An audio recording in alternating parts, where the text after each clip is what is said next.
বড়দিনের মেলাতে তো সবাই কেক খায়, তাই কেকটা যদি বাড়িতে বানানো হয় তাহলে তো খুবই ভালো হয়। তাই আমি আজকে নিয়ে এসেছি প্লাম কেকের রেসিপি। তো চলুন এই ক্রিসমাস স্পেশাল কেকের রেসিপিটা শুরু করি। এখানে আমি কমলা লেবুর জুস বের করে নিয়েছি।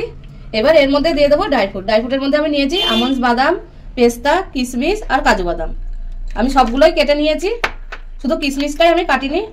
আর দিয়ে দেবো জেলি। আমি জেলি দিচ্ছি, আপনারা টুটি ফুটিও দিতে পারেন। দিয়ে এটাকে আমি ভিজতে দেবো। আর এর মধ্যে দিয়ে দেবো 1 বাটি ময়দা। আর দিয়ে দেবো 4 থেকে 5 চামচ মতন চিনি নিয়েছি। এবার এটা দুধ দিয়ে আমি মেখে নেবো।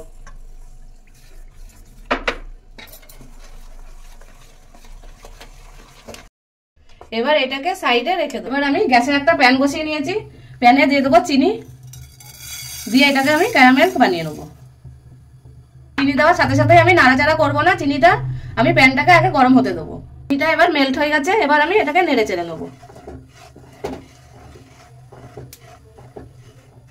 ক্যারামেলটা অনেকটাই হয়ে এসেছে, আরো একটু আমি তৈরি করে নেবো। এটা বানানোর সময় গ্যাসের ফ্লেমটা একদমই মিডিয়াম রাখতে হবে।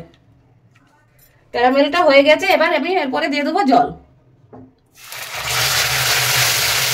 জলটা দেওয়ার সময় সাথে সাথেই নাড়তে হবে।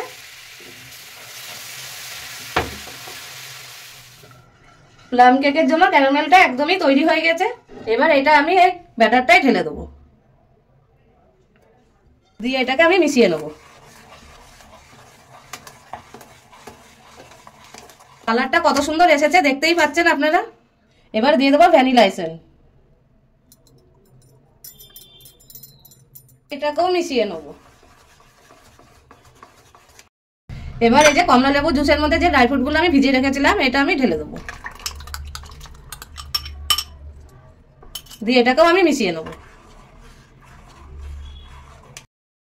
মিশানো হয়ে গেছে, এর ঘনটা এরকমই রাখতে হবে। এখানে আমি এবার একটা কড়াই বসিয়ে নিয়েছি। কড়াইতে আমি লবণ দিয়েছি, আর এই লবণটা আমি যখনই কেক বানাই তখনই ব্যবহার করি। আর এই লবণের ওপরে দিয়ে দেবো একটা স্ট্যান্ড। আমি স্ট্যান্ড দিচ্ছি, আপনারা বাটি দিয়েও বানাতে পারেন। দিয়ে এটাকে ঢাকা দিয়ে একটু গরম হতে দেবো। এবার এই ছিদ্রটায় একটা ফয়েল পেপারের টুকরো আমি দিয়ে দেবো, ভিতরের গ্যাসটা যাতে না বেরোয়। এবার দিয়ে দেবো 1 চামচ বেকিং পাউডার, আর দিয়ে দেবো 1/2 চামচ বেকিং সোডা। দিয়ে এটাকে ভালো করে মিশিয়ে নেবো, আর একই ডাইরেকশনে মিশাতে হবে এটা। বেকিং পাউডার আর সোডাটা দেওয়াতে দেখুন কতটাই ফুলে গিয়েছে। এবার আমি কেক বানানোর জন্য নিয়েছি ফুচকা কিংবা চাট দেয় সেই বাটিগুলো। আজকে আমি খুবই সহজ উপায়ে কেকটা বানিয়ে দেখাবো। এবার এর মধ্যে আমি দিয়ে দেবো, পুরোটা ভরে দেবো না।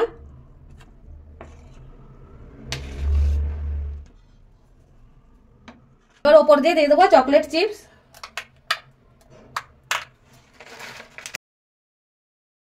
এবার এর উপরে একটা আমি প্লেট বসিয়ে দেবো।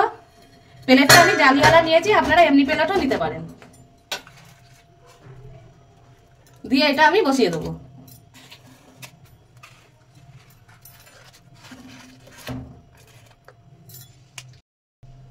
এবার আমি ঢাকা দিয়ে রেখে দেবো 30 থেকে 35 মিনিট মতন।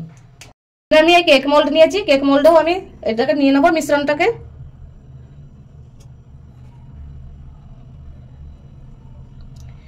এটাতেও আমি পুরোটা ভরে দেবো না, দিয়ে দেবো চকলেট চিপস।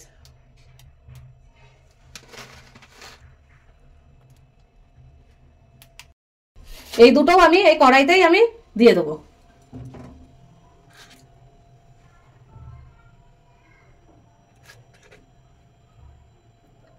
দুরকম ভাবেই দেখালাম, আপনাদের যেটা সুবিধা হবে সেরকম ভাবে বানাবেন। 20 মিনিট হয়ে গেছে। এবার 20 মিনিট পরে আমি ঢাকনাটা খুলে, আর কেকটা অনেকটাই ফুলে গিয়েছে দেখুন। এবার আমি এর উপর থেকে আমি ড্রাই ফ্রুট দিয়ে দেবো। এর উপর থেকে আমন্ড, বাদাম, কিশমিশ দিয়ে দেবো, পেস্তা দিয়ে দেবো, আর কাজু বাদাম। এটা আমি ফুলার পরে এর জন্য দিচ্ছি, যদি আমি তখনই দিয়ে দিতাম তাহলে এটা ফুলে ভিতরে ঢুকে যেত। ড্রাই ফ্রুট দেওয়া হয়ে গেছে। এবার এর উপর থেকে আমি তেল ব্রাশ করে দেবো,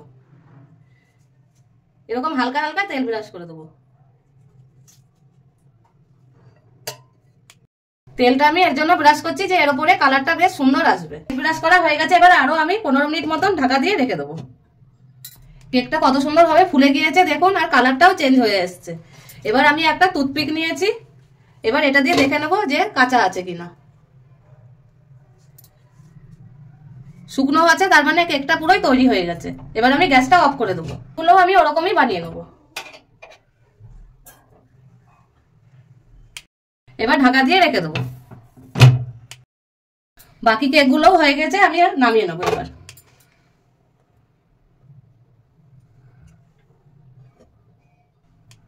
কেকগুলো এতটাই ফুলেছে যে চারিপাশ থেকে পড়ে গিয়েছে।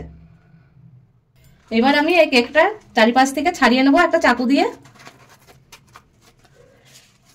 আজকে আমার এই কেকের আইডিয়াটা আপনাদের কিরকম লাগলো আমাকে কমেন্ট করে জানাবেন।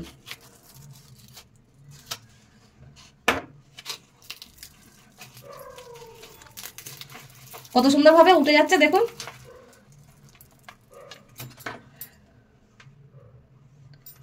আর কতটাই নরম হয়েছে। একটা কেক আমি আপনাদেরকে কেটে দেখাচ্ছি কতটাই নরম হয়েছে, কাটা দেখেই বুঝতে পারছেন। দেখুন কেকটা ভিতর দিয়ে কতটাই সুন্দর হয়েছে। পারফেক্ট মাপ মতন বানালে এরকমই কেকটা স্পঞ্জি হবে। আজকে এই কেকের রেসিপিটা যদি পছন্দ আসে তা আমাকে কমেন্ট করে জানাবেন আর বন্ধুদের সাথে শেয়ার করবেন। আর যদি ইউটিউব থেকে দেখে থাকেন তাহলে চ্যানেলটা সাবস্ক্রাইব করে দেবেন, আর ফেসবুক থেকে দেখে থাকলে পেজটাকে ফলো করে নেবেন। তো চলুন আজকের ভিডিওটা এখানেই শেষ করছি, আবার দেখা হবে আপনাদের সাথে একটা নতুন রেসিপি নিয়ে।